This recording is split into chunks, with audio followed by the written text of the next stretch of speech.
Ladies and gentlemen, boys and girls, misfits of all ages, this is Paul. This is the Rant Supply Podcast, and I don't know, we live in a world that is consistently proving to be more and more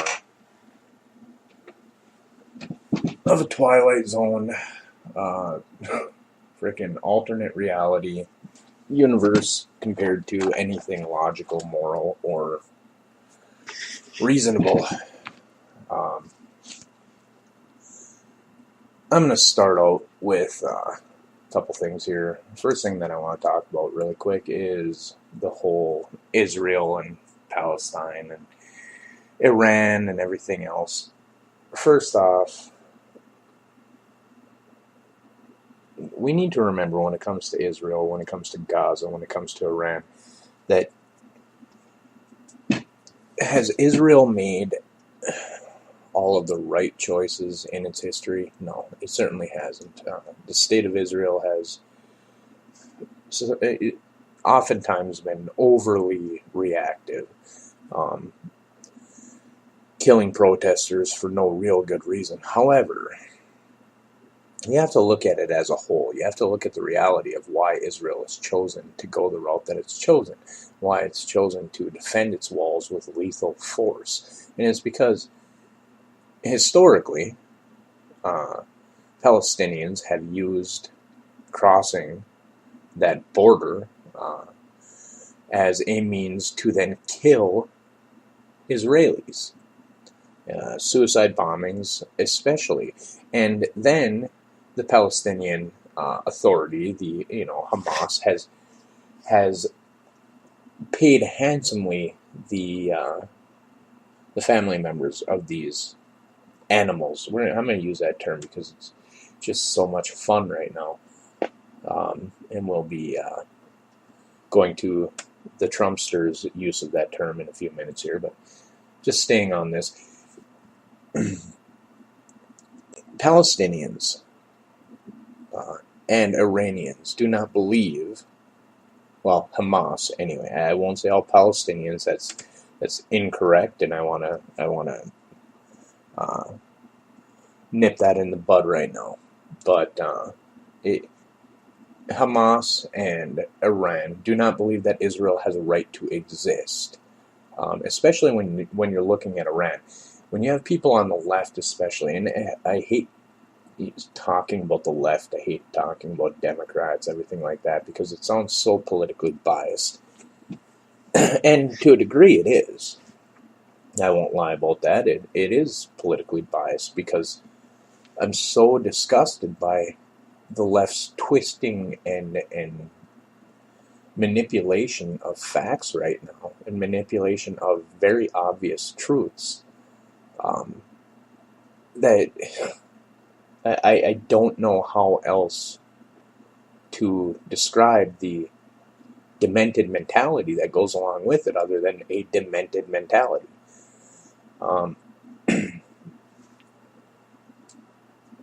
When Iran refers to Israel as Little Satan and the United States as the Great Satan or Big Satan, and has as a national goal the destruction of the state of Israel, then there's a reason. There is a very good reason why the United States should take the side of Israel.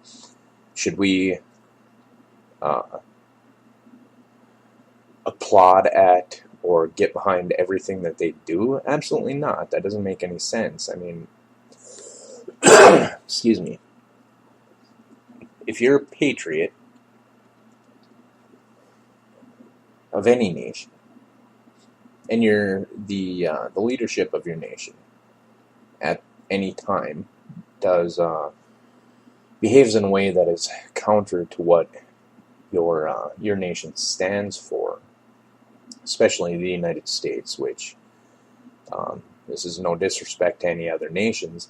This is just, as an American, I believe that the United States, the Constitution specifically, in principle, not so much in action much of the time, but it stands for liberty, it stands for democracy, it stands for the rights of people to determine their own destiny, to determine their own future, to be the ones who are actively creating and designing their future as a group. That doesn't mean that I can justify the actions of many presidents and many administrations and Congress and everything else. If you can still justify Vietnam, then one of us is wrong. Whether it's you or whether it's me, I don't know. But Vietnam was a sham. It was a means for individuals and the CIA, and to make money, to make buttloads of money, at the simple cost of just a few, however many thousands, millions of lives. Same thing with Iraq and weapons of mass destruction. If you can still justify that bullshit, then I know you're wrong. Because that's even, I don't know, I think the most disappointing part about that to me was Colin Powell coming out and stating there were weapons of mass destruction, because of anyone in that administration who had integrity at one time, it was that man. And I don't know if he was misinformed. I don't know if he was pushing the political agenda for sure, which it certainly appears, because again, he didn't just have integrity. He's one of the most intelligent men in modern military history. So to think that Colin Powell had the wool pulled over his eyes, I just think there's a very slim chance of that. That being said, people who are actively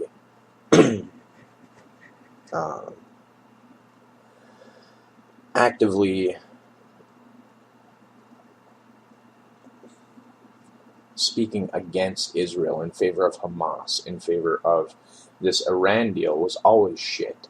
It was never a good deal. Why are the Europeans still pushing for it? Because they have a financial stake, a very large financial stake in this. Oil is still, and has been for 100 years, been the flagship economic substance on the planet. It is far and away the biggest economic driver that exists today, which is why it's so difficult to transition to any policy of or ideas for sustainable green energy. Now, that, again, the divides between the parties, the divides between the flag wavers and the tribalists and everything, the red and the blue, the left and the right, are insane. Because I know people who are conservative, who are actually against green energy. It's like, what the fuck are you talking about? How can you be against renewable clean energy? And it's not based in any logic. It's not based in any reason. It's based in hatred for the other side because of what the other side, not so much what they stand for, but what they've done. I mean, and I'm not saying that the Republicans or the conservatives have a great history of acting logically or morally. I can, consistently point to the Clinton impeachment, which was, again, a sham. It was horseshit. It should have never happened. We never had any right to know what the man did in his personal sexual life unless there was a victim.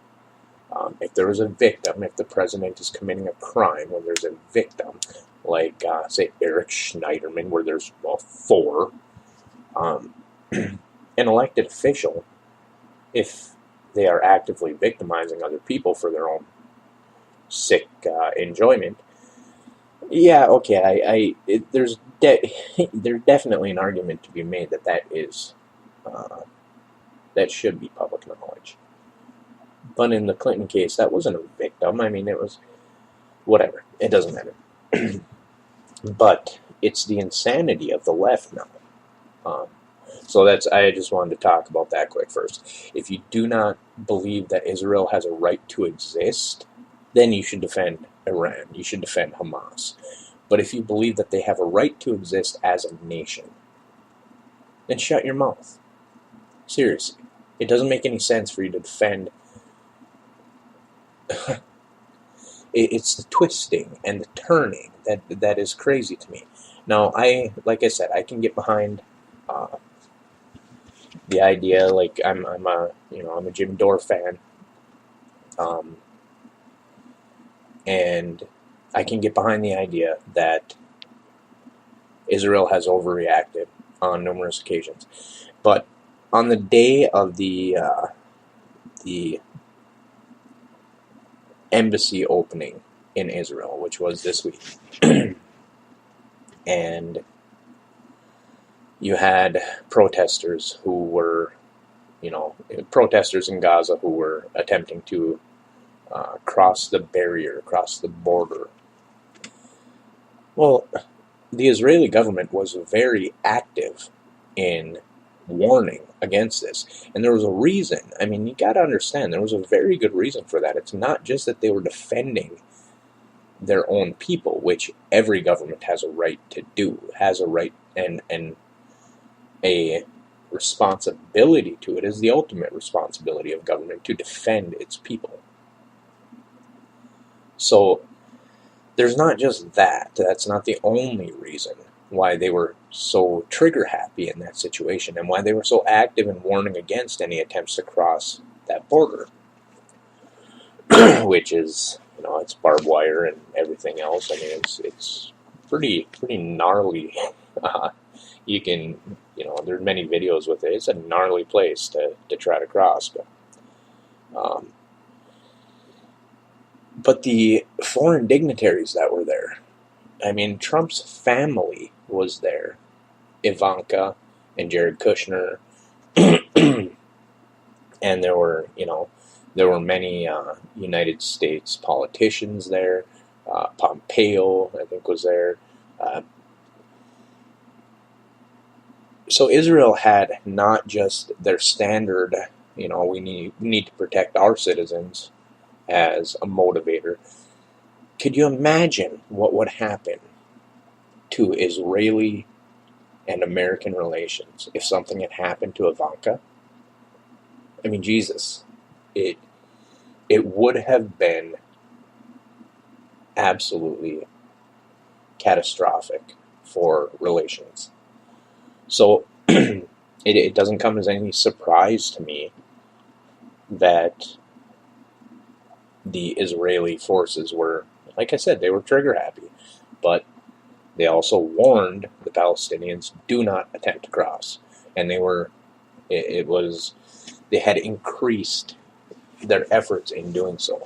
And Hamas, of course, you start looking at interviews. The Hamas leadership, they're not trying to hide the fact that they have no interest in peaceful protests. They want to kill Israelis. They want to kill Jewish people. They do not believe that the Jewish state has a right to exist. And Jerusalem has been a